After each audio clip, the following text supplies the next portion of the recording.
Derrière les projecteurs d'Hollywood et les millions de streams se cache une réalité d'une noirceur absolue. Aujourd'hui, Famous Shadows brise l'omerta et plonge dans 4 dossiers brûlants qui secouent les coulisses du show business mondial. Cara Delevingne vient de révéler qu'elle s'est droguée pendant des années au point de s'effondrer en public, errant pieds nus à l'aéroport, consumée par une addiction destructrice. Au même moment, la pop star Camila Cabello sort d'une rupture brutale avec son petit ami héritier milliardaire. Les rumeurs disent qu'il était tellement exaspéré par sa célébrité qu'il a tenté de saboter sa carrière. Pendant ce temps, Sabrina Carpenter vit un enfer à huis clos, traquée à son propre domicile par un harceleur obsessionnel prêt à commettre le pire. Et enfin, l'exode radical de Cassie Ventura. Pourquoi a-t-elle définitivement fui les États-Unis à l'approche de la libération imminente de Sean Diddy Combs? Préparez-vous, car les masques tombent. Tout a commencé par des images qui ont glacé le sang des internautes en septembre 2022. Cara Delevingne, l'un des mannequins les plus influents de sa génération, est filmée sur le tarmac d'un aéroport californien, prise de spasmes incontrôlables. Elle semblait invincible, mais elle était au fond du gouffre. Aujourd'hui, elle avoue tout. Ce n'était pas une simple crise, c'était le point de rupture d'une dépendance extrême. Dans ses récentes confessions, Cara révèle qu'elle utilisait les substances pour fuir ses traumatismes d'enfance et ses problèmes de santé mentale. Son terrain de jeu, le festival Burning Man, une expérience radicale, bien loin de Coachella, où la spiritualité côtoie les excès les plus sombres et des tentes dédiées aux relations intimes, sans tabou. C'est là, dans le désert, que son corps a dit stop. Pour s'anesthésier, Cara consommait massivement du GBL et du GHB, une drogue liquide, incolore et inodore qui provoque une dissociation totale de l'esprit. Pour compenser cet effet sédatif massif et rester éveillée, elle y mêlait de la cocaïne, un cocktail mortel. Cara a révélé que les fameuses photos de l'aéroport ont été prises juste après qu'elle a subi une violente crise d'épilepsie et des convulsions directement causées par ce mélange et le manque de sommeil. Elle s'est brisée d'innombrables os en une seule année, cherchant à extérioriser sa douleur interne.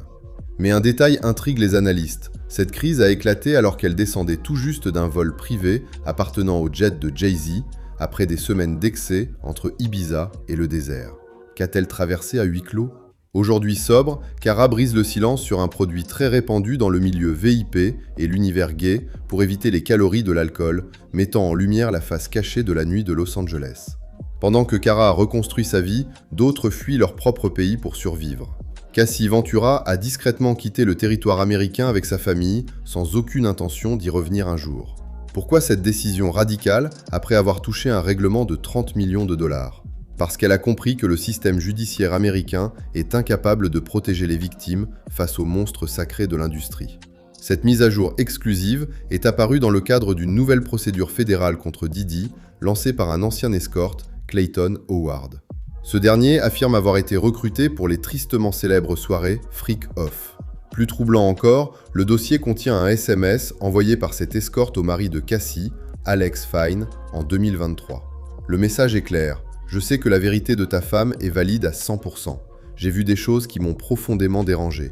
Notre homme était hors de contrôle. Elle ne pouvait pas le quitter malgré le fait qu'elle se faisait ruer de coups, frapper au thorax et étouffer. Je suis heureux que tu l'aies sauvé. Pour Cassie, les 30 millions n'étaient pas un prix pour sa souffrance, mais le moyen d'acheter sa liberté géographique. Car le compte à rebours est lancé. La date de libération officielle de Diddy est fixée pour février 2028, moins de 2 ans. Cassie a écrit une lettre déchirante au juge, confessant sa terreur pour sa vie et celle de ses enfants. Elle sait que dès sa sortie, Diddy déploiera ses millions pour orchestrer une campagne médiatique agressive et se venger. Sa seule chance ? Que les nouvelles plaintes qui s'accumulent à New York et en Californie le maintiennent définitivement derrière les barreaux. Le contrôle à Hollywood prend aussi des formes plus feutrées. Camila Cabello semblait avoir trouvé le grand amour auprès d'Henry Jr., un héritier de 40 ans, dont la famille dirige le groupe Chalhoub à Dubaï, le géant qui contrôle la distribution du luxe au Moyen-Orient, de Versace à Louis Vuitton. Mais au lieu de rayonner, Camila a perdu son étincelle. Chaque apparition publique du couple respirait le malaise. Loin de l'attitude enjouée qu'elle avait avec Shawn Mendes, Camila apparaissait éteinte, presque captive. Des vidéos amateurs révèlent une dynamique toxique. On y voit l'héritier la tirer brutalement par le bras à l'entrée des palaces, ignorant superbement les fans qui réclamaient une photo. Henry Jr. méprisait ouvertement la carrière de pop star de sa compagne, la considérant comme une distraction vulgaire par rapport à son rang d'aristocrate de la finance. Les rumeurs de double vie se sont confirmées lors du festival de Coachella, où l'héritier a passé le week-end à fuir Camila pour s'isoler avec ses amis et d'autres femmes, la laissant de côté. Camila avait pourtant juré qu'elle refuserait d'être enfermée dans des chambres d'hôtel de luxe à faire de la figuration. Cette rupture est une libération. Son public attend désormais de pied ferme son album de rupture, loin de l'emprise de cette dynastie dysfonctionnelle. Enfin, le dossier le plus alarmant nous plonge dans la vulnérabilité physique des stars face à la folie humaine.